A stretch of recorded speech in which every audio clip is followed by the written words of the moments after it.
ഓം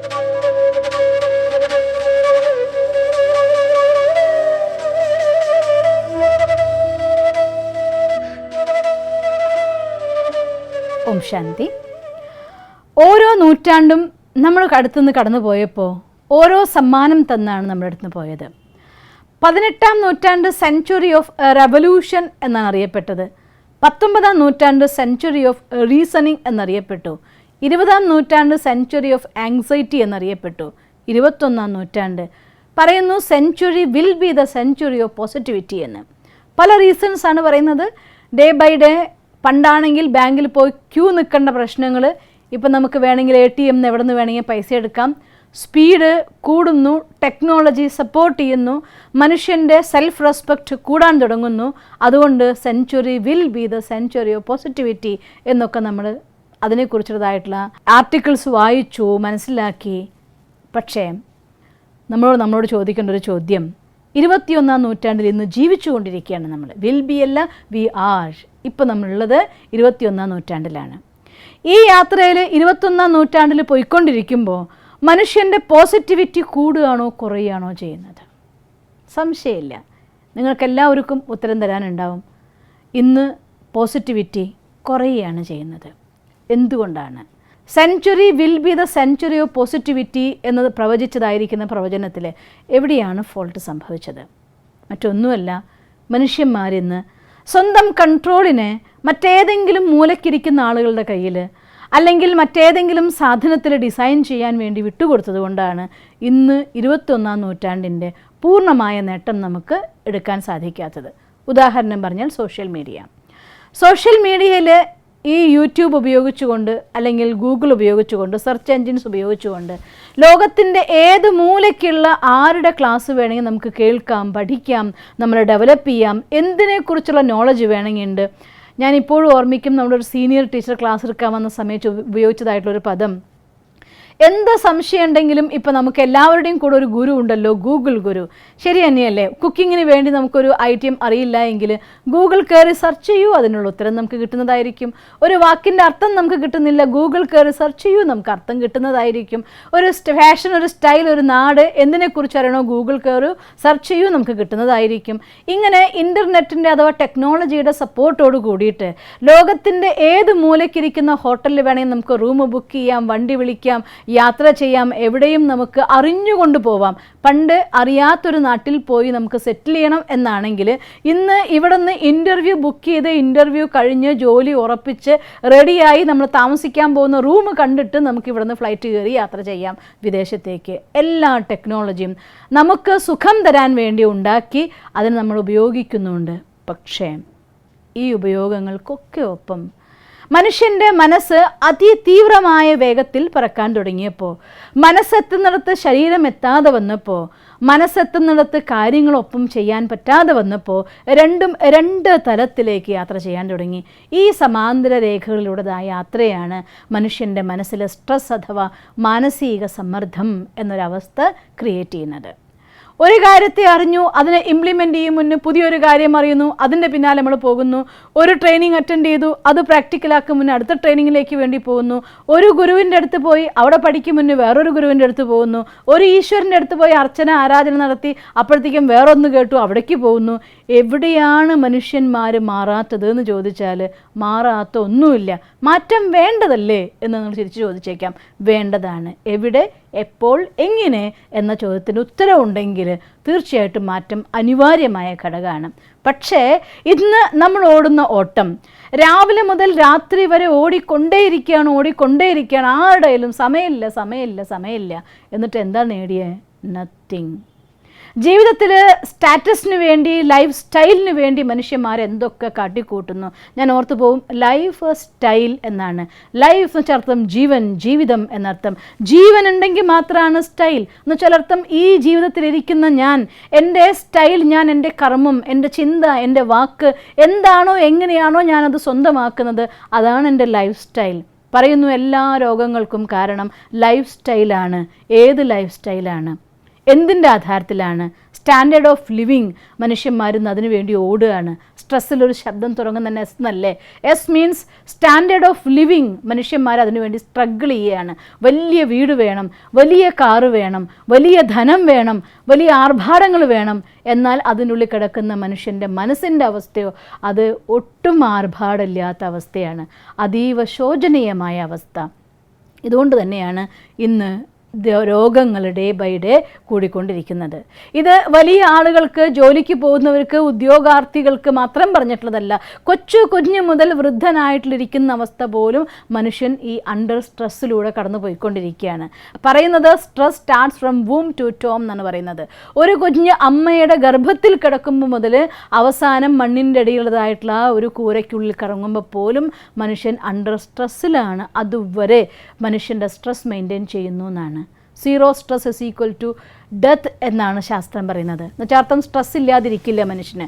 ഉണ്ടായേക്കാം പ്ലാനിങ്, പ്രവർത്തിക്കാനുള്ളത്. പക്ഷേ അതിനെ പോസിറ്റീവ് സ്ട്രെസ്സിലേക്ക് മാറ്റിയില്ല എങ്കിൽ അത് മനുഷ്യനെ പതുക്കെ പതുക്കെ കാർന്ന് തിന്നാൻ തുടങ്ങും. ശരിക്കും പറഞ്ഞാൽ ഒരു മനുഷ്യൻ ഇമോഷണലി വീക്ക് ആവുന്നത് എന്തുകൊണ്ട് എന്ന് ചോദിച്ചു കഴിഞ്ഞാൽ നമ്മൾ അനുഭവിക്കുന്നതായിട്ടുള്ള സ്ട്രെസ്സിൻ്റെ റിസൾട്ടാണ് ഇമോഷണലി വീക്ക് ആയിക്കൊണ്ടിരിക്കുന്നത്. അപ്പോൾ നമ്മൾ വിചാരിക്കും ഈ സ്ട്രെസ് എന്ന് വെച്ചാൽ പിന്നെന്താ സാധനം? നമുക്ക് പറയാം, സ്ട്രെസ്സിന് ഒരു ഡെഫിനിഷൻ പറയുമ്പോൾ stress is a form of pain that comes to tell me something I need to change എന്നാണ് പറയുന്നത്. ഒരു മാറ്റം എൻ്റെ ലൈഫിൽ വരുന്നു എന്ന് എന്നോട് പറയാൻ വരുന്ന സന്ദേശവാഹകനായിരിക്കുന്ന വേദനയുടെ പേരാണ് സ്ട്രെസ് എന്ന് പറയുന്നത്. പക്ഷേ ഒരു സ്ട്രെസ് ഉണ്ടാവുന്ന സമയത്ത്, ജീവിതത്തിൽ ഒരു വേദന അനുഭവിക്കേണ്ടി വരുന്ന സമയത്ത് ഇത് തരുന്ന സന്ദേശം എന്തെന്ന് മനസ്സിലാക്കി അതിന് വേണ്ടതായിട്ടുള്ള കാര്യങ്ങൾ, പുതിയതെങ്കിൽ പുതിയത്, പഴയത് പഠിച്ചത് വീണ്ടും ഓർക്കാനെങ്കിൽ ഓർക്കാൻ, പഠിച്ചത് മറക്കാനെങ്കിൽ മറക്കാൻ. അതുകൊണ്ടാണ് പറയുന്നത് life is learn, relearn and unlearn എന്ന് പറയാൻ കാരണം. അതുകൊണ്ട് സ്വന്തം മനസ്സിൻ്റെ ഉള്ളതായിരിക്കുന്ന ആ ഒരു കാര്യങ്ങൾ എവിടെയൊക്കെയാണോ എൻ്റെ ഈഗോ വർക്കൗട്ട് ചെയ്യുന്നത്. പലപ്പോഴും നമുക്ക് സ്ട്രെസ് അനുഭവപ്പെടുന്നത് ഞാൻ അപമാനിതരാകുന്ന സന്ദർഭത്തിൽ എനിക്ക് ഫീൽ ചെയ്തു പോയി, എനിക്ക് ഹർട്ട് ചെയ്തു പോയി എന്നൊക്കെ നമ്മൾ പറയാറില്ലേ? എന്താണ് ഈ ഫീലിംഗ്? എവിടെയാണ് ഹർട്ട് ചെയ്യുന്നത്? നിങ്ങൾക്കറിയോ, പനി അളക്കാനായിട്ടൊരു തെർമോമീറ്റർ ഉണ്ട്. അതേപോലെ തന്നെ നമുക്ക് എപ്പോഴാണോ എനിക്ക് ഹർട്ട് ചെയ്യുന്നത് അതിൻ്റെ റീസൺ അളക്കാനുള്ളതായിട്ടൊരു തെർമോമീറ്റർ ഉണ്ട്. എന്താണെന്നറിയോ? എത്ര കൂടുതൽ ഒരു മനുഷ്യൻ്റെ ഈഗോ ലെവൽ കൂടുന്നുണ്ടോ അത്രയും ആ മനുഷ്യൻ വേഗത്തിൽ അപമാനിതനായതിൻ്റെ. കാരണം എപ്പോഴാണോ ഒരാൾക്ക് സ്വന്തം കഴിവിൽ അഭിമാനം തോന്നുന്നത് അവിടെ തന്നെയാണ് അപമാനിതരാകുന്ന ഫീലിങ്ങും വരുന്നത്. രണ്ടും ബാലൻസ്ഡ് ആയിട്ട് പോകുന്ന സാധനമാണ്. അഭിമാനമുണ്ടോ, ഒപ്പത്തിനൊപ്പം അപമാനത്തിൻ്റെ ഫീലിങ്ങും അവർക്ക് കൂടിക്കൊണ്ടിരിക്കും. അതുകൊണ്ട് എൻ്റെ ഈഗോ ലെവൽ എത്ര എന്ന് അളക്കാനായിട്ട് എത്ര തവണ എനിക്ക് ഹർട്ട് ചെയ്തതായിട്ട്, അപമാനിക്കപ്പെട്ടതായിട്ട് തോന്നുന്നുണ്ടോ അത്രയും തവണ അത്രയും കൂടുതൽ എൻ്റെ ഈഗോ ലെവൽ കൂടുതലാണെന്ന് അർത്ഥം. എന്നുവെച്ചാൽ വേറൊരു സെൻസിൽ പറഞ്ഞാൽ, നിങ്ങൾക്ക് ഈഗോ ലെവൽ കൂടുന്നതിനനുസരിച്ച് സെൽഫ് റെസ്പെക്റ്റ്, സെൽഫ് കോൺഫിഡൻസ് കുറവാണ് എന്നർത്ഥം. അതുകൊണ്ട് തൻ്റെ ജീവിതത്തിൽ ആരാണോ സെൽഫ് റെസ്പെക്റ്റിനെ ഡെവലപ്പ് ചെയ്യാൻ വേണ്ടി ശ്രമിക്കുന്നത്, സെൽഫ് കോൺഫിഡൻസിനെ ഡെവലപ്പ് ചെയ്യാൻ വേണ്ടി ശ്രമിക്കുന്നത്, അവർ ഒരു കാര്യത്തിൽ അവെയർ ആവേ പറ്റുള്ളൂ. എൻ്റെ ഈഗോ എവിടെയെങ്കിലും എൻ്റെ ഉള്ളിൽ കയറി വരുന്നുണ്ട് എങ്കിൽ അവിടെ അറിയാതെ നമ്മുടെ സെൽഫ് കോൺഫിഡൻസ് ഒരു ഹോളാവും, അത് നമ്മളിന്ന് ചോർന്ന് പോവുകയും ചെയ്യും. അതുകൊണ്ട് നമ്മുടെ ഉള്ളിൽ സ്ട്രെസ് ഞാൻ അനുഭവിക്കുന്നുണ്ടെങ്കിൽ അതിൻ്റെ ഉത്തരവാദി അവരാണ്, ഇവരാണല്ല. ഒന്ന് ചിന്തിച്ചു നോക്കൂ. പലതവണ പല വീഡിയോസിലും ഞാൻ നിങ്ങൾക്ക് പറഞ്ഞു തന്നിട്ടുണ്ടാവും. ഈ കൈകൊണ്ട് മറ്റൊരാളെ ഞാൻ ചൂണ്ടിക്കാണിക്കുന്ന സമയത്ത് ഈ ഒരു വിരൽ അവരുടെ കുറ്റാണ് കാണുന്നതെങ്കിൽ ഈ 3 വിരൽ അതെൻ്റെ നേരെ തന്നെയാണ് ചൂണ്ടി നിൽക്കുന്നത്. എനിക്ക് 3 കാര്യങ്ങളിൽ മാറ്റം കൊണ്ടുവരാൻ സാധിച്ചാൽ അവരുടെ ഒരു കാര്യത്തിൽ മാറ്റം തന്നെത്താൻ വന്നോളും എന്ന് പറയുകയാണ്. അതുകൊണ്ട് ഈ 3 കാര്യത്തിൽ മാറ്റം കൊണ്ടുവന്നാൽ അവിടെ സാക്ഷിയായിട്ട് ഈശ്വരനുണ്ട്, കാണുന്നുണ്ട് നിങ്ങൾ എന്തു ചെയ്യുന്നു എന്നുള്ളത്. അതുകൊണ്ട് നമ്മുടെ കർമ്മത്തെ ശ്രേഷ്ഠമാക്കിയാൽ അവർ എനിക്ക് സ്ട്രെസ് തരല്ല ഉണ്ടാവുന്നത്, അവരെന്നോട് എങ്ങനെ പെരുമാറുമ്പോഴും അത് ഞാൻ എങ്ങനെ സ്വീകരിക്കുന്നു എന്നുള്ളതിൻ്റെ ആധാരത്തിൽ എൻ്റെ സ്ട്രെസ് ഉണ്ടാവുന്നത് തന്നെ. ഞാൻ ബുദ്ധൻ്റെ ഒരു കഥ വായിച്ചത് ഓർത്ത് പോകും. ഞാൻ പലപ്പോഴും പല വീഡിയോസിലായിട്ട് പറഞ്ഞിട്ടുണ്ട്, ഞാൻ റിപ്പീറ്റ് ചെയ്യാൻ ആഗ്രഹിക്കുന്നില്ല സ്റ്റോറി. എനിവേ, ഉദാഹരണത്തിന് പറഞ്ഞു തരാണ്. ബുദ്ധൻ്റെ അടുത്ത് ഒരാൾ ഒരുപാട് വഴക്ക് പറഞ്ഞു. കഴിഞ്ഞ ശേഷം ബുദ്ധൻ അയാൾ അടുത്ത് വിളിച്ച് ചോദിക്കുകയാണ്, ഒരു കൊട്ട ചീഞ്ഞ മുട്ട ഒരാൾ നിനക്ക് തന്നു, നീ വാങ്ങിയില്ല എന്നുണ്ടെങ്കിൽ അത് ആരുടെ കയ്യിലുണ്ടാവും ചോദിക്കുകയാണ്. അയാൾ പറയും ഇതിപ്പോൾ പറയാനുള്ള കാര്യമാണോ, അത് തന്ന ആളുടെ കയ്യിൽ തന്നെ ഉണ്ടാവും. അപ്പോൾ ബുദ്ധനും പറഞ്ഞു പോലും നീ തന്നതൊന്നും ഞാൻ സ്വീകരിച്ചിട്ടില്ല എന്ന്. ഈ പ്രിൻസിപ്പിൾ നമ്മുടെ ലൈഫിൽ കൊണ്ടുവന്നുവെങ്കിൽ അവിടെ നമ്മുടെ സ്ട്രെസ് അവസാനിച്ചു എന്ന് വേണം നമുക്ക് പറയാനായിട്ട്. കാരണം എനിക്ക് എന്നെ അപമാനിക്കപ്പെടുമെന്നുള്ളതായിരിക്കുന്ന ഭയം ഉണ്ടാവുന്ന എൻ്റെ ഈഗോൻ്റെ ആധാരത്തിലാണ്. അവർ എങ്ങനെ പറഞ്ഞാലും, മോശമായി പറഞ്ഞാൽ അത് അവർക്കുള്ളത്, നന്നായി പറഞ്ഞാൽ അവർക്കുള്ളത് എന്ന് മനസ്സിൻ്റെ സ്റ്റെബിലിറ്റി ക്രിയേറ്റ് ചെയ്യാൻ സാധിച്ചാൽ മാത്രമാണ് സ്ട്രെസ്സിനെ നമുക്ക് മാനേജ് ചെയ്യാൻ സാധിക്കുള്ളൂ. അതല്ലാന്നുണ്ടെങ്കിൽ മെൻ്റലി, ഫിസിക്കലി, ഇമോഷണലി, സ്പിരിച്വലി എല്ലാ തലങ്ങളിലും ഈ മാനസിക സമ്മർദ്ദം അഥവാ ഇമോഷൻസ് കയറിക്കൂടിക്കൊണ്ട് നമ്മുടെ ലൈഫിനെ അത് മോശമായി കളയും. എപ്പോഴാണോ മനസ്സിൽ സ്ട്രെസ് ഉണ്ടാവുന്നത് അഥവാ ടെൻഷൻ അതിൻ്റെ മാക്സിമത്തിലാവുന്നത്, സ്ട്രെസ്സിൽ ടി എന്ന് പറയുന്നത് ടെൻഷൻ തന്നെയാണല്ലോ, അതിൽ സ്ട്രെസ്സായിട്ട് അനുബന്ധമായിട്ടുള്ള ചില പദങ്ങൾ നിങ്ങളുടെ അറിവിലേക്ക് വേണ്ടി ഞാൻ പറഞ്ഞു തരികയാണ്. ഒന്നാമത്തെ പദം പ്രഷർ എന്ന് തന്നെയാണ് പറയുന്നത്. ഉദാഹരണമായിട്ട് നോക്കിയാൽ മാർച്ച് അവസാനമായി കഴിഞ്ഞാൽ എല്ലാ ബാങ്കിലുള്ള ആളുകളുടെയും പ്രഷർ കൂടിയിട്ടുണ്ടായിരിക്കും. അവർക്കറിയാം ഇത്രയും കാര്യം ഇന്ന ഡേറ്റിലേക്ക് ചെയ്ത് തീർത്തോളണം എന്ന്. അതായിട്ടില്ലെങ്കിൽ ഉണ്ടാവുന്നതായിരിക്കുന്ന സ്ട്രെസ് വർക്ക് പ്രഷറാണ്. അത് കുറച്ച് ദിവസം കഴിഞ്ഞാൽ തീർന്നേക്കും. എന്നിരുന്നാലും അതും നമുക്ക് ബാലൻസ് ചെയ്യേണ്ടതും മാനേജ് ചെയ്യേണ്ടതും അത്യാവശ്യമാണ്. ഇല്ലെങ്കിൽ കഴിഞ്ഞ വർഷത്തെ മാർച്ച് അവസാനത്തിൽ നിങ്ങൾ വായിച്ചിട്ടുണ്ടായിരിക്കും വർക്ക് ചെയ്തുകൊണ്ടിരിക്കുമ്പോൾ കുഴഞ്ഞു വീണ് മരിച്ച ബാങ്ക് മാനേജറെ കുറിച്ചൊക്കെ. ആ ഒരു അവസ്ഥ ഉണ്ടാവാതിരിക്കാൻ വേണ്ടിക്കൊണ്ട് എത്ര തന്നെ കാരണം കൊണ്ട് പ്രഷർ ഉണ്ടാവുകയാണെങ്കിലും മാനേജ് ചെയ്യാനുള്ള ടെക്നിക്ക് അത് നമ്മൾ പഠിച്ചിട്ടുണ്ടായിരിക്കണം. അത് വളരെ നിർബന്ധമായിട്ടുള്ള കാര്യമാണ്. പക്ഷേ അതെല്ലാം ഒരു ടൈം ബൗണ്ടിന് മാത്രം നമ്മുടെ കൂടെ ഉണ്ടാവുന്നതാണ്. എല്ലാ കാലത്തും ബാങ്കിലിരിക്കുന്നവർക്ക് ഹൈ സ്ട്രെസ് ആണോ? അല്ല. സം പീരിയഡ്സിൽ വരുന്ന സമയത്ത് ചിലപ്പോൾ മാർച്ച് അവസാനമായിരിക്കാം, അഥവാ ഇനി അവർക്ക് മറ്റേതെങ്കിലും പീരിയഡ്സിൽ അവർക്ക് ഓഡിറ്റിംഗ് ഉണ്ടെങ്കിൽ അല്ലെങ്കിൽ ബാങ്കുമായിട്ടുള്ള കാര്യങ്ങൾ ഉണ്ടെങ്കിൽ അതിൻ്റെ ഓവർ വരുന്ന സമയത്ത് മാത്രം അനുഭവിക്കുന്ന ഒരവസ്ഥ. നോർമലി നമുക്ക് പ്രഷർ ഉണ്ടോ? ഉണ്ട്. പക്ഷേ ആ ടാർഗറ്റ് മീറ്റ് ചെയ്യേണ്ടതായിട്ടുള്ള മാസാവസാനം സാധാരണ കമ്പനീസിൽ മനുഷ്യന്മാർ അനുഭവിക്കുന്ന സ്ട്രെസ്സ് എല്ലാ ദിവസവും അനുഭവിക്കാറില്ല. അതുകൊണ്ട് അത്തരം ഒരു സമയത്തേക്ക് വേണ്ടി മാത്രം വരുന്നതായിരിക്കുന്ന ഒരു സ്ട്രെസ്, അതിന് പേരാണ് പ്രഷർ അഥവാ വർക്ക് പ്രഷർ എന്നൊക്കെ പറയും. മറ്റൊന്ന് ടെൻഷൻ എന്ന വാക്ക് നമുക്ക് ഉപയോഗിക്കാം അതിന്.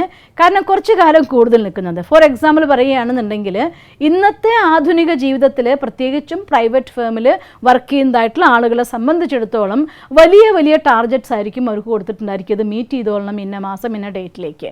അല്ലെങ്കിൽ പലപ്പോഴും പലരുടെയും സാലറിനെ ബാധിക്കുന്ന ഘടകങ്ങളായിരിക്കാം. അല്ലെങ്കിൽ അവരുടെ ജോലി പോവുകയോ കിട്ടുമോ എന്നവർ സംശയിക്കപ്പെടേണ്ട സാഹചര്യങ്ങളിലേക്ക് ഇവരെ വന്നെത്തിച്ചേക്കാം. ഇത്രയ്ക്കും ഇന്ന് സാമ്പത്തിക മാന്ദ്യം പതുക്കെ സമൂഹത്തെ പിടിച്ചൊലച്ചുകൊണ്ടിരിക്കുകയാണ്.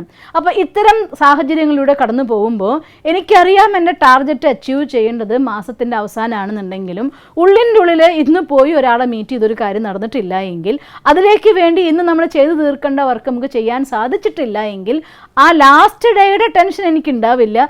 എന്നിരുന്നാൽ പോലും ഇന്ന് കാര്യമൊന്നും ശരിയായിട്ടില്ല, അയ്യോ ഒരു ദിവസം കഴിഞ്ഞു, 2 ദിവസം കഴിഞ്ഞു, 3 ദിവസം കഴിഞ്ഞു. അതങ്ങനെ ദിവസം ആ ടാർഗറ്റിനോട് അടുത്തെത്തും തോറും ഒരു മെയിൻറ്റെയിൻ ചെയ്യുന്ന ഒരു പ്രഷർ നമ്മൾ അനുഭവിച്ചുകൊണ്ടിരിക്കുന്നുണ്ടായിരിക്കും.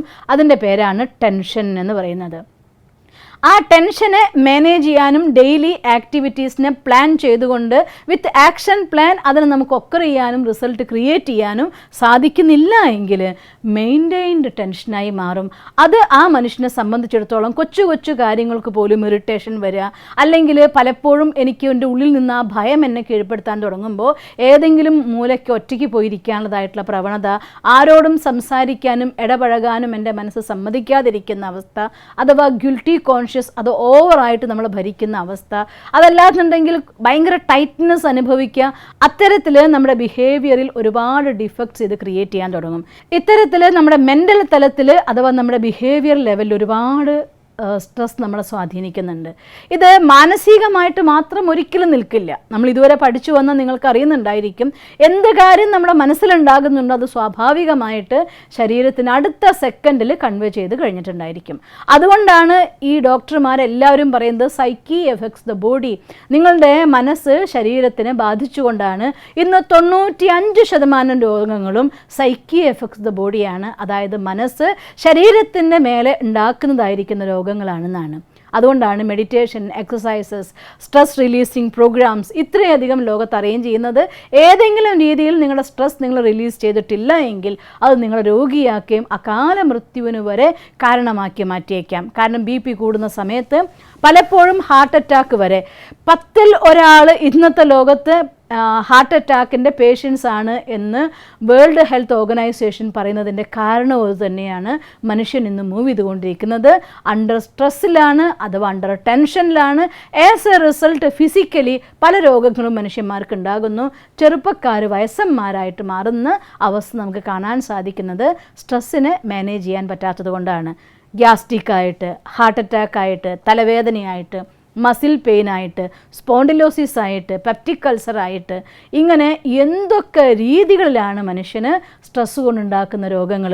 ഞാൻ കുറച്ചേ പറഞ്ഞിട്ടുള്ളൂ. പലപ്പോഴും പലരും പറയുന്ന ഒരു പരാതിയാണ് ഉറക്കം കിട്ടുന്നില്ല എന്ന്. കാരണം എന്താണ്? ഈ രോഗത്തിൻ്റെ പേരാണ് ഇൻസോംനിയ എന്ന് വിശേഷിപ്പിക്കുന്നത്. മനസ്സ് അലഞ്ഞു നടക്കാൻ തുടങ്ങുന്ന സമയത്ത് അതിൻ്റെ മേലെ കൺട്രോളിങ് കൊണ്ടുവരാൻ സാധിച്ചില്ലെങ്കിൽ ഉറങ്ങാൻ കിടന്നാലും ഉറക്കം കിട്ടില്ല. ഒരുപാട് വൈകി ഉറങ്ങുന്നു, ഒരുപാട് വൈകി ഉണരുന്നു. ഇന്നത്തെ കാര്യവും മോശം, നാളത്തെ കാര്യവും മോശം. അതുകൊണ്ട് ഓൾവേസ് അണ്ടർ സ്ട്രെസ് എന്ന ഒരു സ്ഥിതി ക്രിയേറ്റ് ചെയ്യണതായിട്ട് വരുന്നു. ഇങ്ങനെ ഫിസിക്കലി ആൻഡ് മെൻ്റലി സ്ട്രെസ് നമ്മളെ ബാധിച്ചുകൊണ്ടിരിക്കുന്നുണ്ട്. മറ്റൊരു തരത്തിൽ ഇതെല്ലാം ഇവിടം കൊണ്ട് അവസാനിക്കുന്നു വിചാരിക്കുന്നുണ്ടോ? ഇല്ല. മനസ്സ് ഡിസ്റ്റർബ്ഡ് ആണെങ്കിൽ നമ്മൾ ഓഫീസിൽ നിന്ന് വരികയാണ്, ഇന്ന് വിചാരിച്ച ഒരു ടാർഗറ്റ് എത്തിയില്ല, എത്ര പേരെ മീറ്റ് ചെയ്യണമെന്ന് വിചാരിച്ചു പോയി മീറ്റ് ചെയ്തു, കാര്യങ്ങൾ നടന്നിട്ടില്ല, അല്ലെങ്കിൽ എത്ര വർക്ക് ഇന്ന് ഓഫീസിൽ തീർക്കണമെന്ന് വിചാരിച്ചോ അതിനുവേണ്ടി ഞാൻ ഹാർഡ് എഫർട്ടൊക്കെ ചെയ്തു, പക്ഷേ ആ വർക്ക് എനിക്ക് അത്ര ഫയൽസ് എനിക്ക് കവർ ചെയ്യാൻ പറ്റിയിട്ടില്ല, നാളത്തേക്ക് ഇരട്ടി പണിയാവും. ഇങ്ങനെ മനസ്സിൻ്റെ ഉള്ളിൽ ഫുൾ ഓഫ് സ്ട്രെസ്സായിട്ട് വീട്ടിൽ കയറി വരുമ്പോൾ ഒരു ചെറിയ കാര്യം, ഒരു ഉദാഹരണം പറയുകയാണെങ്കിൽ ഭർത്താവ് വന്നിരിക്കുന്നു, മേശപ്പുറത്ത് ആഹാരം കഴിക്കാൻ വന്നിരിക്കുന്നു, ഭാര്യ സന്തോഷത്തോടു കൂടി ഉണ്ടാക്കിയ ഫുഡും കൊണ്ട് വന്നിരിക്കുകയാണ് വിളമ്പി കൊടുക്കാൻ. കൊണ്ടുവരുന്ന കൈ വഴുതി പാത്രം താഴെ വീണു. ആ പാത്രം വീഴുന്ന ശബ്ദവും ആ കറി പോകുന്നതും കണ്ടു കഴിയുമ്പോൾ അണ്ടർ സ്ട്രെസ്സിലിരിക്കുന്ന മനസ്സിൽ നിന്ന് സഡനായിട്ട് പുറത്തു വരുന്നത് ഇറിറ്റേഷനും ദേഷ്യവുമായിരിക്കും. അപ്പോൾ പിന്നെ അതുവരെയുള്ള എല്ലാ പ്രഷറും കൂടിയിട്ട് വൈഫിന് മേലെ ആയിരിക്കും. വൈഫ് അതിനേക്കാളേറെ ഡിസ്റ്റർബ്ഡ് ആവും. ഈ ഒരു കൊച്ചു കാര്യമല്ലേ സംഭവിച്ചിട്ടുള്ളൂ, ഞാൻ അറിഞ്ഞുകൊണ്ട് വീഴ്ത്തിയൊന്നല്ലല്ലോ, ഇതിന് ഇത്രയൊക്കെ പറയാനുണ്ടോ എന്നാവുന്നു. ഭാര്യയ്ക്ക് ഭർത്താവിനോട് പ്രഷർ ഒഴിവാക്കാൻ നിവൃത്തിയില്ല. അതുകൊണ്ട് ഭാര്യ ഓട്ടോമാറ്റിക്കായിട്ട് മക്കളുടെ മേലെ പ്രഷർ ഒഴിവാക്കും. മക്കൾക്ക് പ്രഷർ ഒഴിവാക്കാൻ വേറെ വഴിയൊന്നുമില്ല. അതുകൊണ്ട് അവരെന്ത് ചെയ്യുന്നു? മൊബൈൽ എടുക്കുന്നു, ഒറ്റയ്ക്ക് അവൻ്റെ മുറിയിൽ പോകുന്നു. ഈ അച്ഛനും അമ്മയും ഇങ്ങനെ തന്നെയാണ്, ലേവലാക്കുന്നു, പോയി ഒറ്റയ്ക്കിരുന്ന് അവരുടെ ലോകത്ത് പോകുന്നു. പ്രഷർ ഒഴിവാക്കാൻ വേണ്ടി അധികവും സെൻഷ്വൽ പ്രഷറിന് വേണ്ടി മനുഷ്യന്മാർ യാത്ര ചെയ്യും. കണ്ണുകൊണ്ട് കണ്ട്, പാട്ട് കണ്ടു അല്ലെങ്കിൽ കണ്ടു, ടൈം കടന്നു പോകുന്നു, കുട്ടിയുടെ പഠനം മോശമായി പോകുന്നു. ഒന്ന് ആലോചിച്ച് നോക്കി, എവിടെ എത്തുന്നില്ല. ഇനിയും ഇത് തുടരുകയാണ്, കുട്ടി വലുതാവുന്നു, എറ്റ്സെട്ര. ഞാൻ സ്റ്റോറിയിലേക്ക് പോകുന്നില്ല. This is the fact. ഇതാണ് ഇന്നത്തെ ജീവിതങ്ങളിൽ നടന്നുകൊണ്ടിരിക്കുന്ന സംഗതി. അതുകൊണ്ട് എവിടെയാണ് നമ്മുടെ ഉള്ളിൽ സ്ട്രെസ് ഉണ്ടാകുന്നതെന്ന് ചിന്തിച്ച് നോക്കിയേ. നമുക്കൊരു ദിവസം സാധാരണ ഒരു കെമിക്കൽ റിയാക്ഷൻസ് പറയുമല്ലോ, അതിന് കെമിക്കൽ റിയാക്ഷൻസ് പറയുമ്പോൾ സിനർജി എന്നൊരു പ്രിൻസിപ്പിൾ ഉണ്ട്. നിങ്ങൾ പഠിച്ചിട്ടുണ്ടാവുമെന്ന് ഞാൻ വിചാരിക്കട്ടെ. ഒരു 2 വസ്തുക്കൾ ചേർന്നൊരു രാസപദാർത്ഥം നടക്കുന്ന സമയത്ത് അതിന് 4 ഭാഗങ്ങളായിട്ട് തിരിക്കാറുണ്ട്. 4 ക്വാഡ്രൻസ് എന്ന് പറയും. 4 വൃത്തത്തിന് 4 ഭാഗങ്ങൾ. ഒരു പൂർണ്ണമായ രാസപ്രവർത്തനം നടക്കുന്ന സമയത്ത് ആരംഭത്തിൽ 2 പദാർത്ഥങ്ങളും 2ആയി തന്നെ നിലനിൽക്കുന്നു. 2 കെമിക്കൽസ് 2ആയി തന്നെ നിൽക്കുന്നു. അത് രണ്ടും കൂടി ചേർന്ന ശേഷം സംയുക്തങ്ങളുടെ ബോണ്ട് ക്രിയേറ്റ് ചെയ്യപ്പെടുമ്പോൾ ആദ്യം 25%, then 50%, then 75%, then 100%. അത് 100% എത്തിക്കഴിയുമ്പോഴാണ് ഒരു സംയുക്തത്തിൻ്റെ രൂപീകരണം നടന്നു എന്ന് പറയുന്നത്. ഒരു ദിവസം നമ്മുടെ ലൈഫും കടന്നു പോകുന്നത് ഇങ്ങനെയാണ്. മോർണിംഗ് അവേഴ്സ് ഫ്രീ ആയി, റെഡിയായി, ഓക്കെ ആയി, സാധനങ്ങളൊക്കെ എടുത്തു, ഓഫീസിലെത്തുന്ന സമയത്ത് അവിടെ ഉണ്ടാകുന്ന കൊച്ചു പ്രഷർ. ഇന്നലെ തീർത്ത് വയ്ക്കാത്ത ഫയലായിരിക്കാം, ഇന്നലെ അത് തീർത്തിട്ടില്ല, ഓഫീസറുടെ അടുത്തൊരു ഫയറിങ് കിട്ടുന്നു, അതുകൊണ്ട് റൂമിൽ വന്നിരുന്നു, ചെയ്യാൻ തുടങ്ങുന്നു. ഒരു കാര്യത്തിന് വേണ്ടി പ്യൂണിൻ്റെ അടുത്തൊരു ഫയൽ ആവശ്യപ്പെട്ടു, അത് വന്നിട്ടില്ല. ആ ഫയറിങ് അങ്ങനെ തന്നെ പ്യൂണിന് ഷെയർ ചെയ്ത് കൊടുത്തു. പ്യൂൺ അത് വേറെ ആരടുത്തും പറയാൻ പറ്റില്ല, സഹിച്ചു. ഇയാൾക്ക് എന്തിനു കേടാണ്, ഇഞ്ചി കടിച്ച് വന്നതാണോ, പലതും മനസ്സ് തോട്ട് ക്രിയേറ്റ് ചെയ്യുന്നു. പക്ഷേ റെസ്പോൺസ് കൊടുക്കാനായിട്ട് സാധ്യമല്ല. പ്യൂണാണ്, ഓഫീസറാണ്. അങ്ങനെ അയാൾ ആ ഫയൽ കൊണ്ട് വെക്കാൻ പോകുന്ന നേരത്തെ ഓഫീസിൽ ഒരാൾ കയറി വരുന്നു. ആ സാധനം എവിടെയാണ് പോകേണ്ടത്, എന്താ ചെയ്യണമെന്ന് ചോദിക്കുന്നു. ഇതൊക്കെ അറിയാണ്ടാണോ ഇങ്ങോട്ട് കയറി വന്നിരിക്കുന്നത്, അവിടെ പോയി ചോദിക്കുക, എൻ്റെ പണിയൊന്നുമല്ല അത് എന്ന് വരുന്നവരെടുത്ത് ഫയർ ചെയ്യുന്നു. വരുന്നവർ ഇറിറ്റേറ്റഡ് ആയിട്ട് മാറും. ഇയാൾ വല്ലാത്ത മനുഷ്യൻ തന്നെ, ഒരു കാര്യം പറഞ്ഞെന്നാൽ പോരെ എന്നും പറയുന്നു. ആ ഇറിറ്റേഷൻ കൊണ്ടുപോയിട്ട് ആരെടുത്ത് വർക്ക് ചെയ്യണം അവരോട് ചോദിക്കുന്നു. അവർക്ക് ആ കാര്യം ചെയ്യാൻ വേണ്ടി അവരോട് ആവശ്യപ്പെടുമ്പോൾ നിങ്ങൾ പിന്നെ എന്തിനിരിക്കുകയാണ് എന്ന് തിരിച്ച് അങ്ങോട്ട് ചോദ്യം വരുന്നു. ഒന്ന് ആലോചിച്ച് നോക്കിയാൽ അറൗണ്ട് 11 o'clock ഇത് ഫുൾ കെമിക്കൽ റിയാക്ഷൻ നടന്നിരിക്കുന്ന ഒരു സ്റ്റേജാണ്. അതുകൊണ്ട് ഒരു സ്ഥലത്തെ സ്ട്രെസ്സിനെ മറ്റൊരു സ്ഥലത്തേക്ക് നിങ്ങൾ ക്യാരി ചെയ്തുകൊണ്ട് പോകുന്ന സ്ട്രെസ് കാരിയേഴ്സ് ആവാതിരിക്കാൻ വേണ്ടി വീടിനെ വീട്ടിലും, ഓഫീസിനെ ഓഫീസിലും, അതാത് സ്ഥലങ്ങളിലെ കാര്യത്തിന് അതാത് സ്ഥലത്ത് നമുക്ക് ഫുൾ സ്റ്റോപ്പ് ഇടാനായിട്ട് സാധിക്കണം. എന്നാലേ നമ്മൾ സ്ട്രെസ് ക്യാരിയേഴ്സ് ആവാതിരിക്കുള്ളൂ, അല്ലെങ്കിൽ നമ്മൾ നമ്മുടെ ഓഫീസിൻ്റെ ഉള്ളിലെ ശാപമാവാതിരിക്കുള്ളൂ. അതിനെന്ത് ചെയ്യാൻ പറ്റും? നമുക്ക് ഇതൊക്കെ അറിയാം എല്ലാവർക്കും അല്ലേ? എന്ത് ചെയ്യാൻ പറ്റും? നമ്മൾ നേരത്തെ പറഞ്ഞില്ലേ കെമിക്കൽ റിയാക്ഷൻസിലെ സിനർജി. അതുപോലെ നമ്മുടെ ഉള്ളിലും രാവിലെ മുതൽ വൈകുന്നേരം വരെയുള്ള ഡേ നോക്കിക്കഴിഞ്ഞാൽ കുറച്ചായിട്ട് ആദ്യം ഉണ്ടാകുമ്പോൾ ലെറ്റ് ഇറ്റ് ബി എന്ന് പറയും. പക്ഷേ ലെറ്റ് ഇറ്റ് ബി എന്ന് പറയുമ്പോൾ അതിന് ഡിലീറ്റ് ചെയ്യുന്നില്ല. ഒന്നിൻ്റെ മേലെ ഒന്ന് കൂടിയാണ് വൈകുന്നേരം ആകുമ്പോഴത്തേക്കും ഹെക്റ്റിക്കായിട്ട് മാറുന്നു. പിന്നെ അവസാനം വീട്ടിൽ വരുമ്പോൾ അത് അവിടെ കൊടുക്കുന്ന സമയത്ത് വീടിൻ്റെ ഉള്ളിൽ പ്രഷറായി അൺഹാപ്പി ആയിട്ട് സ്ട്രെസ്ഡ് ആയിട്ടുള്ള ആൾ വീട്ടിൽ വരുന്നു.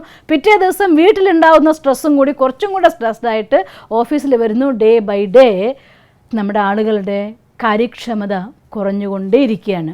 ബന്ധങ്ങളിലെ സുഖം നഷ്ടപ്പെട്ടുകൊണ്ടേയിരിക്കുകയാണ്. ഓഫീസുകളിലെ പ്രൊജക്റ്റ് ചെയ്യാൻ ഇരട്ടി ടൈം എടുക്കേണ്ടി വന്നുകൊണ്ടിരിക്കുകയാണ്. ഒന്ന് ആലോചിച്ച് നോക്കൂ. നമുക്ക് നമ്മുടെ കൂടെ സ്റ്റാർട്ട് ചെയ്യുന്ന ഒരു ഹാപ്പി ഡേ ആണെങ്കിൽ സപ്പോസ് എന്തെങ്കിലും എവിടെയെങ്കിലും വെച്ച് സംഭവിച്ചാൽ അതിനൊരു ഫുൾ സ്റ്റോപ്പ് ചെയ്തുകൊണ്ട് ആ ഇമോഷൻസിനെ അറ്റ് ദ ടൈം നമുക്ക് ഡിലീറ്റ് ചെയ്യാൻ കഴിയുമെങ്കിൽ നമുക്ക് എല്ലാ സമയത്തും ആ ഒരു എനർജീനെ മെയിൻറ്റെയിൻ ചെയ്യാനായിട്ട് സാധിക്കും. എന്നാൽ ഓഫീസിൽ നിന്ന് ഹാപ്പിയായി വീട്ടിൽ വരാം, വീട്ടിൽ നിന്ന് ഹാപ്പി ആയിട്ട് ഓഫീസിലേക്കും പോവാം. മറ്റൊരു ഭാഷയിൽ പറഞ്ഞാൽ നിങ്ങളുടെ സ്ട്രെസ്സിനെ കുറയ്ക്കാനായിട്ട് സാധിക്കും. അതിനുള്ള പോംവഴി എന്താണ്? അതിനുള്ള പോംവഴിയാണ് ട്രാഫിക് കൺട്രോൾ ഓഫ് തോട്ട്സ് എന്ന് പറയുന്നത്. കുറച്ച് കാര്യങ്ങൾ നമ്മുടെ ജീവിതത്തിൽ നമ്മുടെ പ്രിൻസിപ്പിൾസായിട്ട് സ്വീകരിക്കണം. നമുക്കറിയാലോ, നമുക്ക് വേഗത്തിലെത്താൻ വേണ്ടി പണ്ട് നടന്നായിരുന്നു എല്ലാവരും ഓഫീസിലേക്കോ സ്ഥലത്തേക്കോ പോകുന്നുണ്ടായിരുന്നത്. അത് കഴിഞ്ഞ ശേഷം നമുക്ക് വാഹനങ്ങൾ കിട്ടി, കാളവണ്ടി കിട്ടിയ കാളവണ്ടി ഉപയോഗിച്ചു. അത് കഴിഞ്ഞ് അടുത്ത ചേഞ്ച് ചെയ്ത് വെഹിക്കിൾ കിട്ടിയപ്പോൾ അത് ഉപയോഗിച്ചു. ഇപ്പം നമ്മൾ പണ്ട് ബസ്സിൽ പോകുന്നേക്കാൾ ഉപരിയായിട്ട് സ്വന്തം വാഹനങ്ങളിൽ ബൈക്കുകളിൽ പോകാൻ എല്ലാം ഉപയോഗിക്കുന്നു. ഏത് രീതിയിലാണോ എനിക്ക് മാറ്റത്തിന് അക്സെപ്റ്റ് ചെയ്യേണ്ടത് ആ രീതിയിൽ ഞാൻ അതിനെ എൻ്റെ ജീവിതത്തിൻ്റെ ഭാഗമാക്കി മാറ്റുമ്പോൾ, അതൊരു ലൈഫ് സ്റ്റൈലാക്കി മാറ്റുമ്പോൾ സ്വാഭാവികമായിട്ടും നമ്മുടെ സ്ട്രെസ് മാനേജ് ചെയ്യാൻ പറ്റും. ഇന്നത്തെ ലോകത്തും ഇന്നത്തെ ലൈഫിലും സ്ട്രെസ്സിനെ മാനേജ് ചെയ്യണമെന്നുണ്ടെങ്കിൽ ഒറ്റ കാര്യത്തിൽ നമുക്ക് ചെയ്തേ പറ്റുള്ളൂ. മനസ്സിനെ ഇടയ്ക്ക് വെച്ച് ഇതൊരു ലൈഫ് സ്റ്റൈലായിട്ട് സ്വീകരിച്ചാൽ, ഫോർ എക്സാമ്പിൾ 1 hour 1 minute, ഒരുപാട് ടൈം വേണ്ട, 1 minute നിങ്ങൾക്ക് പറ്റില്ല, 30 seconds, അത്രയ്ക്കെങ്കിലും നമ്മൾ കുറച്ച് സമയം നമ്മളെ ചാർജ് ചെയ്യാൻ വേണ്ടി ഉപയോഗിച്ചാൽ ആ ഓഫീസിൽ വർക്ക് ചെയ്യുന്ന അതേ കാര്യം തന്നെ ആ വർക്കിൻ്റെ ഇടയിൽ കൂടെ ഒരു 30 സെക്കൻഡ് സമയം പെണ്ണൊന്നനങ്ങാതെ വെച്ച് നമ്മുടെ ഉള്ളിലേക്കൊന്ന് ചാർജ് ചെയ്യാൻ വേണ്ടി ഒരു 30 സെക്കൻഡ് സമയം ഇതിൽ നിന്നൊക്കെ ഇതിൻ്റെ റോള് മാത്രമാണ്. ഞാനിത് റോള് ചെയ്യുകയാണ് എന്ന് വിചാരിക്കുന്നുണ്ടല്ലോ, അത് പെർഫെക്റ്റായിട്ട് ചെയ്യാൻ കഴിയും, പക്ഷെ അതിൽ അറ്റാച്ച്ഡ് ആവില്ല. നമ്മുടെ സിനിമാ നടന്മാർ സിനിമ അഭിനയിക്കും പോലെ മോഹൻലാൽ എന്ന് ആലോചിച്ച് നോക്കിയൊക്കെ എത്ര ഡിഫറൻ്റ് ആയിരിക്കുന്ന ക്യാരക്ടേഴ്സിനെ അദ്ദേഹം അവതരിപ്പിക്കുന്നു. പക്ഷേ ഓരോ ക്യാരക്ടർ അവതരിപ്പിക്കുമ്പോഴും ആ അവതരിപ്പിക്കുന്ന സമയത്ത് അതായി തീർന്നുകൊണ്ട് അവതരിപ്പിക്കുകയും അത് കഴിഞ്ഞ ശേഷം അതെൻ്റെ റോൾ മാത്രമായിരുന്നു എന്ന പൂർണ്ണ ബോധ്യവും ഉള്ളത് കൊണ്ടാണ് മോഹൻലാൽ എന്ന നടൻ ഇന്നും ഒരു ഇതിഹാസമായിട്ട് നിലനിൽക്കുന്നത്. അതുപോലെ നമ്മുടെ ജീവിതത്തിലും അതെ, ഓരോ റോൾ ഞാൻ അഭിനയിക്കുമ്പോഴും ആ റോൾ അഭിനയിക്കുന്ന സമയത്ത് അത് ബെസ്റ്റായിട്ട് അഭിനയിക്കും. അത് കഴിഞ്ഞാൽ റോളായിരുന്നു, അത് കഴിഞ്ഞു എന്ന ഒരു ഫീലിംഗ് എൻ്റെ ഉള്ളിൽ ക്രിയേറ്റ് ചെയ്യാൻ എനിക്ക് പറ്റുകയും ചെയ്താൽ എനിക്ക് സ്വാഭാവികമായിട്ടും ആ ഒരു റോൾ അഭിനയിക്കുമ്പോൾ അതിനുണ്ടാകുന്നതായിരിക്കുന്ന പ്രഷറുകളുടെ എഫക്റ്റിൽ നിന്ന് തന്നെ റിലീസ് ചെയ്യാൻ എനിക്ക് സാധിക്കും. അതിനുവേണ്ടി 1 മണിക്കൂറിൽ മിനിമം 30 സെക്കൻഡ് സമയം, കഴിയുമെങ്കിൽ 1 മിനിറ്റ് സമയം ഇതിനൊക്കെ ഡിറ്റാച്ച്ഡായിട്ട് ഞാൻ എന്ന ബീയിങ് എന്നുള്ളൊരു പോസിറ്റീവ് എനർജിയാണ്, ഒരു പോയിൻ്റ് ഓഫ് ലൈറ്റാണ്. അഥവാ ഞാൻ ആത്മ ഒരു പ്രകാശ നക്ഷത്രമാണ്, ഭ്രൂമധ്യത്തിൽ തിളങ്ങിക്കൊണ്ടിരിക്കുകയാണ്. I am peaceful, I am pure, I am powerful. ഇങ്ങനെയുള്ളതായിട്ടുള്ള കുറച്ച് തോട്ട്സ് സ്ലോ ക്രിയേറ്റ് ചെയ്യുക വിത്ത് വിഷ്വലൈസേഷൻ. ഒരു സ്റ്റാർ ഇങ്ങനെ തിളങ്ങുന്നതായിട്ടും അതിനുള്ള റേസ് ഇങ്ങനെ പോകുന്നതായിട്ടും ഇങ്ങനെ ആ ഒരു ഫീലിംഗ് നമ്മളുള്ളിൽ ആരോടും പറയേണ്ട, ആരോടും കാണിക്കേണ്ട കാര്യമില്ല. ഒരു 30 സെക്കൻഡ് സമയം നമ്മുടെ ഉള്ളിൽ തന്നെ ആ തോട്ട് ക്രിയേറ്റ് ചെയ്ത് ഇതിൽ ഏതെങ്കിലും ഒരു തോട്ടിൽ കോൺസെൻട്രേറ്റ് ചെയ്യാൻ പറ്റുമെങ്കിൽ ദ ബെസ്റ്റ്. അങ്ങനെ നിങ്ങൾ അതിനെ ഫീൽ ചെയ്യാൻ തുടങ്ങിക്കഴിഞ്ഞാൽ സ്വാഭാവികമായിട്ടും നമ്മുടെ എനർജി ലെവൽ, മൈൻഡിൻ്റെ എനർജി ലെവൽ ഉയരാൻ തുടങ്ങും. ആ മൈൻഡിൻ്റെ എനർജി ലെവൽ ഉയരാൻ തുടങ്ങിയാൽ നിങ്ങൾക്ക് സ്ട്രെസ്സിനെ മാനേജ് ചെയ്യാനായിട്ടും സാധിക്കും. കാരണം നമ്മുടെ തോട്ട്സ് എന്ന് പറയുന്നത്, മനസ്സെന്ന് പറയുന്നത് നമ്മൾ മുന്നുള്ള എപ്പിസോഡിൽ കണ്ടിട്ടുണ്ടായിരുന്നു മനസ്സെന്ന മായാജാലം എങ്ങനെ പ്രവർത്തിക്കുമെന്ന്. അത് തോട്ട്സ് നാനാഭാഗത്തേക്കും യാത്ര ചെയ്യുകയും അത് അതേപോലെ തന്നെ വിത്ത് ഫുൾ എനർജി നമ്മുടെ അടുത്തേക്ക് തിരിച്ചു വരും ചെയ്യുന്നതായിട്ടൊരു സാധനമാണ്. അതിൻ്റെ ഡിറക്ഷൻ ഇന്ന ദിശയിലേക്ക് പോകുന്നില്ല, 4 ഭാഗത്തേക്കും അത് പരന്ന് അവിടെ എല്ലാം തട്ടി നമ്മളിലേക്ക് വരുന്നതാണ്. നിങ്ങളൊന്ന് ആലോചിച്ച് നോക്കിയാൽ നിങ്ങളുടെ ഡെസ്കിൽ നിങ്ങളുടെ ടേബിളിൻ്റെ മുന്നിൽ 1 മിനിറ്റ് സമയം നമ്മൾ തോട്ട് ക്രിയേറ്റ് ചെയ്യുകയാണ്. I am a peaceful pure soul, അല്ലെങ്കിൽ ഞാനൊരു ശക്തി സ്വരൂപാത്മാ, ഞാനൊരു പവർഫുൾ ബീയിങ് ആണ്. ഇത്തരമൊരു തോട്ട് വിത്ത് വിഷ്വലൈസേഷൻ ക്രിയേറ്റ് ചെയ്യുമ്പോൾ ഓൾമോസ്റ്റ് നിങ്ങളുടെ ഓഫീസിനുള്ളിൽ മുഴുവൻ ഒരു പോസിറ്റീവ് വൈബ്രേഷൻസ് ഇങ്ങനെ സ്പ്രെഡ് ചെയ്യാൻ തുടങ്ങും. അത് സ്വാഭാവികമായിട്ടും നിങ്ങളുടെ ഓഫീസിൽ കൂടെയുള്ള ആളുകളുടെ സ്ട്രെസ്സിനെ പോലും കുറയ്ക്കാൻ തുടങ്ങും. നമ്മുടെ മനസ്സ് ശാന്തമാവാൻ തുടങ്ങും. മനസ്സ് ശാന്തമാവാൻ തുടങ്ങിയാൽ ശാന്തമാണോ അവിടെ ശക്തമാണ്, ഐഡിയാസ് ക്ലിയർ ആയിരിക്കും. ഒന്ന് ആലോചിച്ച് നോക്കിയേ, ഒരു തടാകത്തിൽ കെട്ടി നിൽക്കുന്ന വെള്ളം, അതിൽ അലകളൊന്നുമില്ല, clean and clear swimming pool ആണെങ്കിൽ അതിൻ്റെ താഴെയുള്ളതായിരിക്കുന്ന ഫാക്ടറി പോലും നമുക്ക് കാണാം. സ്വിമ്മിംഗ് പൂളിൻ്റെ അടിയിൽ അഥവാ നല്ല മനോഹരമായിട്ട് കല്ല് വിരിച്ചിട്ടുണ്ടെങ്കിൽ അതും നമുക്ക് കണ്ട് ആസ്വദിക്കാനാവും. നമ്മുടെ മനസ്സിൻ്റെ ഉള്ളിലെ എല്ലാ വിശേഷതകളെയും, അതിൽ എന്ത് തോട്ട്സ് വരുന്നുണ്ട് പോകുന്നുണ്ട്, എൻ്റെ ഉപബോധ മനസ്സ് എന്നെ എങ്ങനെ സപ്പോർട്ട് ചെയ്യുന്നുണ്ട്, ഏത് തോട്ടാണ് എൻ്റെ ഉള്ളിൽ വരുന്നത്, ഇതൊക്കെ കാണാൻ വേണ്ടി മനസ്സിൻ്റെ കാംനെസ് വളരെ ഇമ്പോർട്ടൻ്റ് ആണ്. അതുകൊണ്ട് 1 മണിക്കൂറിൽ 1 മിനിറ്റ് സാധിക്കുമെങ്കിൽ 1 മിനിറ്റ് സമയം എല്ലാത്തിനും വിഡ്രോ. ഞാനെന്ന peaceful pure soul just doing my role. ഇത് ഞാനല്ല, ഈ ഓഫീസർ ഞാനല്ല, ഞാൻ ഓഫീസറെ റോൾ ആക്ട് ചെയ്യുകയാണ്. ക്ലർക്ക് ഞാനല്ല, ക്ലർക്ക് ഞാൻ എൻ്റെ റോൾ ആക്ട് ചെയ്യുകയാണ്. ഞാൻ കാഷ്യർ അല്ല, കാഷ്യർ എൻ്റെ റോൾ ആക്ട് ചെയ്യുകയാണ്. ഞാൻ PRO അല്ല, ഞാൻ എൻ്റെ റോൾ ആക്ട് ചെയ്യുകയാണ്. ഏത് റോളിൽ നിങ്ങളാണെങ്കിലും അവിടെ, ഞാൻ അമ്മയല്ല, ഞാൻ അമ്മയുടെ റോൾ ആക്ട് ചെയ്യുകയാണ്. ഞാൻ അച്ഛനല്ല, ഞാൻ അച്ഛൻ്റെ റോൾ ആക്ട് ചെയ്യുകയാണ്. May be in the family, may be in the profession, എവിടെയാണെങ്കിലും അവിടെ എല്ലാം നമ്മുടെ ഉള്ളിൽ ഇതെൻ്റെ റോൾ എന്ന് പറയുമ്പോൾ ആ റോൾ എന്ന തോട്ട് ക്രിയേറ്റ് ചെയ്യുന്ന നിമിഷം തന്നെ നിങ്ങളതിൽ നിന്ന് ഡിറ്റാച്ച്ഡായി അത് വേറെയായിട്ട് മാറുകയാണ്. അത് വേറെയും നിങ്ങൾ വേറെയും എന്നൊരു ഫീൽ ക്രിയേറ്റ് ചെയ്യുന്നതോടെ അത് നമ്മുടെ ഉള്ളിൽ ഉണ്ടാകുന്ന പ്രഷർ ഇല്ലാതെയാവും. നമുക്കറിയാമല്ലോ, പുറമെ നിന്നതായിട്ടുള്ള പ്രഷർ നമ്മുടെ ഉള്ളിലേക്ക് വന്ന് ഒരുപാട് പ്രഭാവം ചെലുത്തുന്ന സമയത്താണ് ഉള്ളിലിരിക്കുന്ന ഞാൻ ശ്വാസം മുട്ടാൻ തുടങ്ങുന്നത്. ഉള്ളിലിരിക്കുന്നില്ല, ഞാൻ പുറത്തേക്ക് നിൽക്കുന്നെങ്കിലോ എനിക്ക് ശ്വാസം മുട്ടില്ലല്ലോ. ഇതൊരു ഈസി ടെക്നിക്കാണ് നിങ്ങൾ ചെയ്യേണ്ടത്. നമ്മൾ എല്ലാ പ്രഷറിനോട് എടുക്കുന്നതായിട്ടുള്ള അത് റോളാണ്, ഞാൻ നിന്ന് വ്യത്യസ്തമാണ്. അതുകൊണ്ട് എഗെയിൻ ആൻഡ് എഗെയിൻ ഇതൊരു പവർഫുൾ പോസിറ്റീവ് അഫർമേഷനാണ്. ഇതെൻ്റെ റോളാണ്, ഞാനിതല്ല. ഇത് അമ്മ എൻ്റെ റോളാണ്, ഞാനല്ല. ആ സമയത്ത് ഞാൻ എന്താണ് അതുകൂടെ ഞാൻ ക്രിയേറ്റ് ചെയ്യണമെന്ന് മാത്രം. ഇല്ലാത്തതിനെ ഒരിക്കലും വിഷ്വലൈസ് ചെയ്യാൻ സാധ്യമല്ല. അതുകൊണ്ടാണ് നമ്മുടെ വീട്ടിൽ മക്കളുടെ അടുത്ത് ഡോറ് ഉറക്കം അടയ്ക്കല്ലേ എന്ന് പറഞ്ഞാൽ, ഇത്ര ശക്തിയായിട്ട് ഫ്രിഡ്ജിന് ഡോർ അടയ്ക്കല്ലേ എന്ന് പറഞ്ഞാൽ കുട്ടിക്ക് ചെയ്യാൻ കഴിയില്ല. അവൻ അടച്ചുകൊണ്ടേയിരിക്കും. അതേസമയം മോനെ സ്ലോ ആയിട്ട് ഫ്രിഡ്ജിന് ഡോർ അടയ്ക്കുക എന്ന് പറഞ്ഞാൽ കുട്ടിക്ക് അത് ചെയ്യാൻ കഴിയും. കാരണം സ്ലോ ആയിട്ട് അടയ്ക്കുന്ന കാര്യം വിഷ്വലൈസ് ചെയ്യാൻ പറ്റും. പക്ഷേ അടയ്ക്കരുത് എന്ന് പറഞ്ഞാൽ അരുത് എന്നുള്ള വിഷ്വലൈസേഷൻ ഇല്ല. അപ്പം അതുകൊണ്ട് ഒപ്പം നമ്മൾ എന്ത് ക്രിയേറ്റ് ചെയ്യണം, ഞാൻ റോളല്ല, പിന്നെ ഞാൻ എന്താണ് അതുകൂടെ തോട്ട് ക്രിയേറ്റ് ചെയ്യാം. അപ്പം ഞാൻ ഈ റോളല്ല, ഞാനൊരു പീസ്ഫുൾ സോളാണ്. ഞാൻ ഈ റോളല്ല, ഞാനൊരു പവർഫുൾ ബീയിങ് ആണ്. ഞാൻ ഈ റോളല്ല, ഞാനൊരു പോസിറ്റീവ് എനർജിയാണ്. ഇങ്ങനെ എൻ്റെ ഉള്ളിൽ എപ്പോഴും ഞാൻ എന്താണോ അത് ക്രിയേറ്റ് ചെയ്യുമ്പോൾ ആ പ്രഷറിൻ്റെ ഉള്ളിൽ നിന്ന് നമ്മൾ പതുക്കെ പുറത്തേക്കൊന്ന് വിഡ്രോ ചെയ്യാൻ തുടങ്ങും. 1 മണിക്കൂർ 1 മിനിറ്റ് സമയം നിങ്ങൾക്ക് ഇതുപോലെ ഒറിജിനൽ സ്റ്റേജിലേക്ക് വരാൻ പറ്റിയ ആ ഒരു കെമിക്കൽ റിയാക്ഷൻ ഉണ്ടല്ലോ, വൈകുന്നേരം ആകുമ്പോഴത്തേക്കും സംയുക്താക്കി തീർക്കുന്ന കെമിക്കൽ റിയാക്ഷൻ, അത് നമ്മളുടെ എഫക്റ്റേ ഉണ്ടായിരിക്കില്ല. അതുകൊണ്ട് ഹാപ്പിയായി ഓഫീസിൽ വന്നു, ഹാപ്പിയായി ഓഫീസിൽ തിരിച്ചു വരുന്നു, ഹാപ്പിയായി വീട്ടിൽ വന്നു, ഹാപ്പിയായി വീട്ടിൽ നിന്ന് തിരിച്ചു പോകുന്നു. നമ്മുടെ സ്ട്രെസ്സിനെ മാനേജ് ചെയ്യാൻ വേണ്ടി നമ്മുടെ തോട്ട് പാറ്റേണിലാണ് ചേഞ്ച് കൊണ്ടുവരുന്നത്.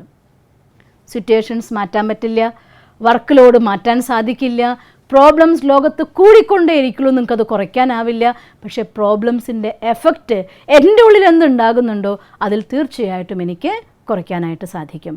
അതുകൊണ്ട് കുറച്ച് സമയം നമുക്ക് മെഡിറ്റേറ്റ് ചെയ്തുകൊണ്ട് നമ്മുടെ സ്ട്രെസ്സിനെ മാനേജ് ചെയ്യാൻ നമുക്ക് പഠിക്കാം. സ്ട്രെസ്സിനെ മാനേജ് ചെയ്താൽ നമ്മൾ ഇമോഷണലി വീക്കാവില്ല, നമ്മുടെ ഇമോഷൻ പവർഫുള്ളാവും, നമ്മുടെ ഇൻ്റലിജൻസ് പ്രോപ്പർ വേല് വിസ്ഡം ആയിക്കൊണ്ട് പ്രവർത്തിക്കാൻ തുടങ്ങും. എന്നാൽ നമ്മുടെ ലൈഫ് എപ്പോഴും ബ്ലെസ്ഡ് ആയിട്ട് മാറുകയും ചെയ്യും. കുറച്ച് സമയം നമുക്കിന്ന് മെഡിറ്റേറ്റ് ചെയ്യാം. ഓം ശാന്തി.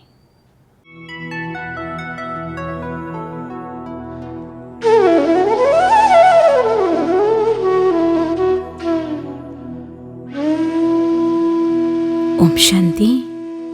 ഇന്ന് നമ്മൾ മനസ്സിനു വേണ്ടി പൂർണ്ണമായും പോസിറ്റീവ് എനർജി സ്വീകരിക്കുന്ന ഒരു നല്ല മുഹൂർത്തത്തിലാണ്. ഇപ്പോൾ മനസ്സിൻ്റെ ശക്തിയെക്കുറിച്ച് നിങ്ങൾ ശരിക്കും തിരിച്ചറിഞ്ഞു കഴിഞ്ഞല്ലോ.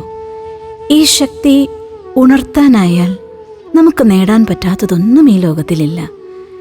എന്നാൽ മനസ്സിൻ്റെ ശക്തി ഉണർത്തണമെങ്കിൽ ആ സുപ്രീം പവർ അഥവാ പവർ ഹൗസുമായി നമുക്ക് കോണ്ടാക്റ്റ് നിർബന്ധമാണ്. അതുകൊണ്ട് നമുക്കിന്ന് ആ പരമമായ ശക്തിയിൽ നിന്ന് പൂർണ്ണമായ ശക്തിയെ ആഹ്വാനം ചെയ്യാം. പതിവ് പോലെ ഇത് നമ്മുടെ മെഡിറ്റേഷൻ സെഷനാണ്. നമ്മൾ പഠിച്ചു കഴിഞ്ഞു. മനസ്സ് ശക്തമാക്കാനുള്ളതായിരിക്കുന്ന വാഞ്ചയോടെ നിങ്ങളുടെ പഠനമുറിയിൽ അഥവാ നിങ്ങളുടെ ധ്യാനമുറിയിൽ കസേരയിൽ സ്വസ്ഥമായിരുന്നാലും പുറത്തെ ശബ്ദങ്ങൾ പരമാവധി കേൾക്കാത്ത ഒരു സ്ഥാനം തിരഞ്ഞെടുക്കാൻ ഇന്നും ശ്രദ്ധിക്കുമല്ലോ.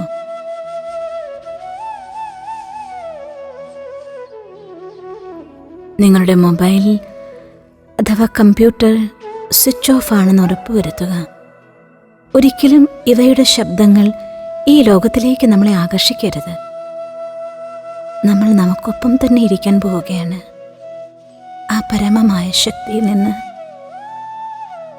ശരീരത്തിനും മനസ്സിനും വേണ്ട ഊർജത്തെ ആഗിരണം ചെയ്യാൻ വേണ്ടി തയ്യാറെടുക്കുകയാണ്. കസേരയിൽ സ്വസ്ഥമായിരുന്നാലും കാലുകൾ തൂക്കിയിടാതെ പതിച്ചു വയ്ക്കാൻ വിധമുള്ള ഒരു സ്ഥാനത്തിലായിരിക്കണം ഇരിക്കുന്നത്.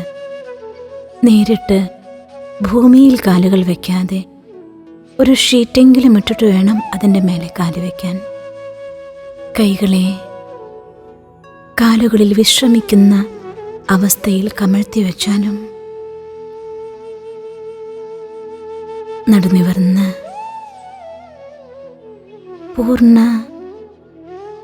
സ്വീകരിക്കാനുള്ളതായിരിക്കുന്ന മൂഡിൽ റിലാക്സ്ഡ് ആയിരുന്നാലും ഭഗവാനുമായുള്ള സമാഗമത്തിലൂടെ ശരീരത്തിലും മനസ്സിലും ഊർജം ആവാഹിക്കാനുള്ള തയ്യാറെടുപ്പിലാണ്. പതിയെ പതിയെ ശ്രദ്ധയെ കാലിൻ്റെ പെരുവിരൽ മുതൽ പതുക്കെ പതുക്കെ യാത്ര ചെയ്യിച്ചാലും മനസ്സ് ശരീരത്തിൻ്റെ ഓരോ ഭാഗത്തെ സ്പർശിക്കുമ്പോഴും ആ ഭാഗം റിലാക്സ്ഡായി അയഞ്ഞു നിൽക്കുന്നതായി അനുഭവം ചെയ്യണം. പെരുവിരലിൽ നിന്നും കാൽപാദങ്ങളിലേക്ക് കാൽമുട്ടോളം വരെയുള്ള ഭാഗം, രണ്ട് കാലുകളും തികച്ചും റിലാക്സ്ഡായ സ്റ്റേജിൽ അരവരെയുള്ള ഭാഗം അയഞ്ഞിരിക്കുന്നതായി അനുഭവം ചെയ്യൂ.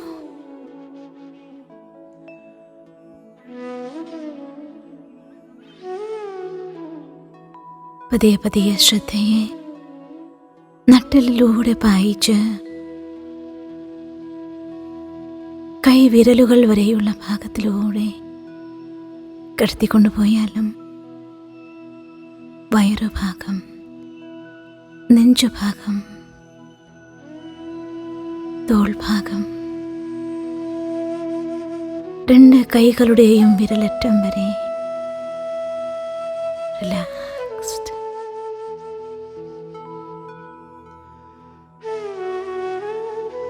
കഴുത്തിലെ എല്ലാ മസിലുകളും റിലാക്സ്ഡ് ആയിരിക്കുന്നു.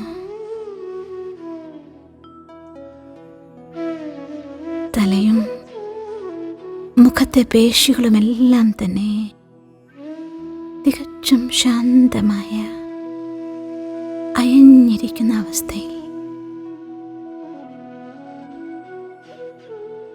പതിയെ പതിയെ ശ്രദ്ധയെ ശ്വാസത്തിലേക്ക് കൊണ്ടുവന്നാലും വായു അകത്തേക്കെടുക്കുമ്പോൾ ഒരു വെള്ളി വെളിച്ചം ഉള്ളിലേക്ക് ആകർഷിക്കുന്നതായി സങ്കല്പിച്ചാൽ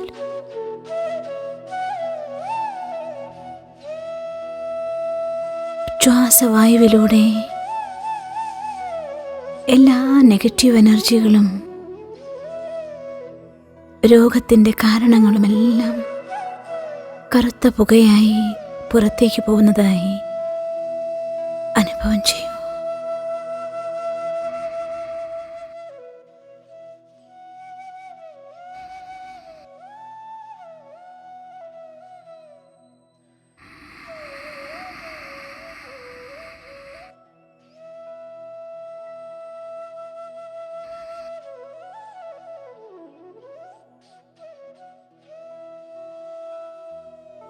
പതിയെ പതിയെ ഈ വെള്ളി വെളിച്ചം ശരീരമാകെ വ്യാപിക്കുകയാണ്. ഓരോ കോശങ്ങൾ പോലും ശുദ്ധമായിരിക്കുന്നു.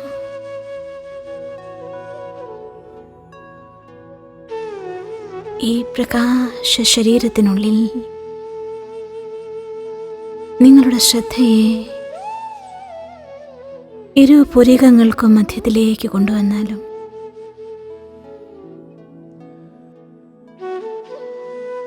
ഭ്രൂമധ്യത്തിൽ ഒട്ടുതൊടുന്ന സ്ഥാനത്ത് ഈ പ്രകാശ ശരീരത്തിൻ്റെ തീക്ഷ്ണമായ പ്രകാശ കണം പോലെ ആ ചൈതന്യ ശക്തിയായ ഞാൻ പ്രകാശിക്കുകയാണ്.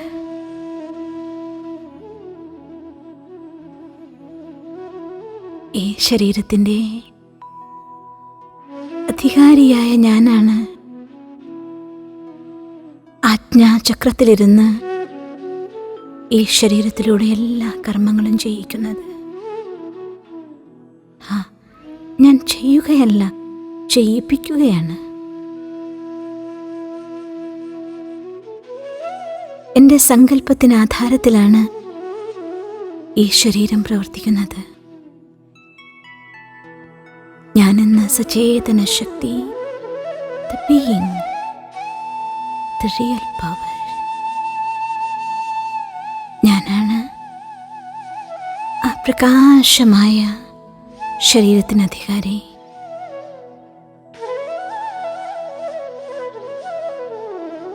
ഈ പ്രപഞ്ചത്തിൻ്റെ മുഴുവൻ സൃഷ്ടാവായ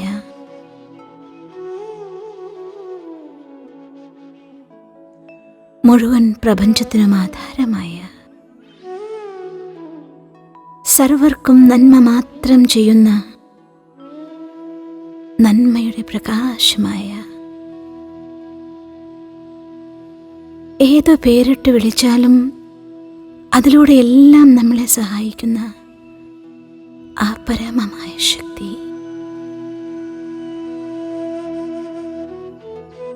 ഒരു ദിവ്യ നക്ഷത്രം പോലെ എൻ്റെ മുന്നിൽ പ്രത്യക്ഷനായിരിക്കുന്നു.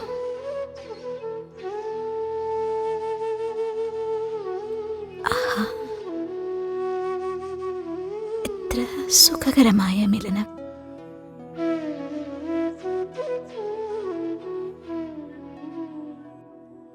രചയിതാവായ സർവാധികാരിയായ ഈശ്വരനും രചനയായ ഞാനും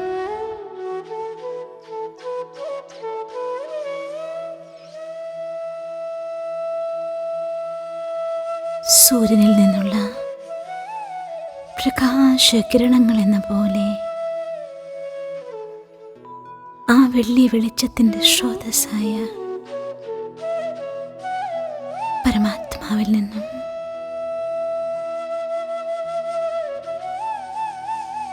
സർവശക്തനായ ഈശ്വരനിൽ നിന്നും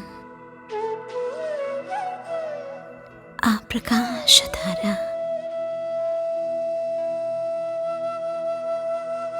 സചേതന നക്ഷത്രമായി എന്നിൽ നിറഞ്ഞ്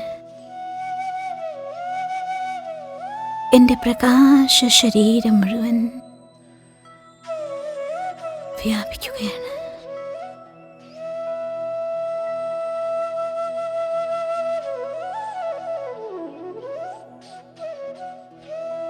എത്ര മനോഹരമായ സുഖകരമായ അനുഭൂതിയാണ്.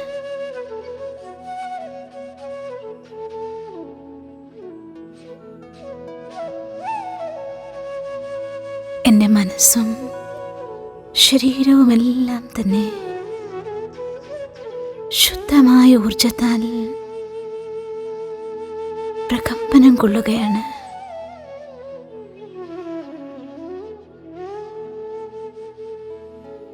എനിക്ക് ചുറ്റുമുള്ള ഓറ ബ്രൈറ്റ് വൈറ്റ് ലൈറ്റായി തീക്ഷ്ണ പ്രകാശമായി ഒരു കൊച്ചു പ്രകാശം ഗോളം പോലെ എൻ്റെ ശരീരത്തിന് ചുറ്റും പ്രകാശിച്ചുകൊണ്ടിരിക്കുന്നു. യെസ്, ഞാനിപ്പോൾ തികച്ചും ശക്തിശാലിയാണ്. എൻ്റെ എല്ലാ നെഗറ്റീവ് ചിന്തകളെയും എല്ലാ നെഗറ്റീവായ കാര്യങ്ങളെയും ഞാൻ സദാകാലത്തേക്ക് ഗുഡ് ബൈ പറഞ്ഞിരിക്കുന്നു. ഞാൻ 100% പോസിറ്റീവ് മാത്രമാണ്. 100% ശക്തിശാലിയാണ്.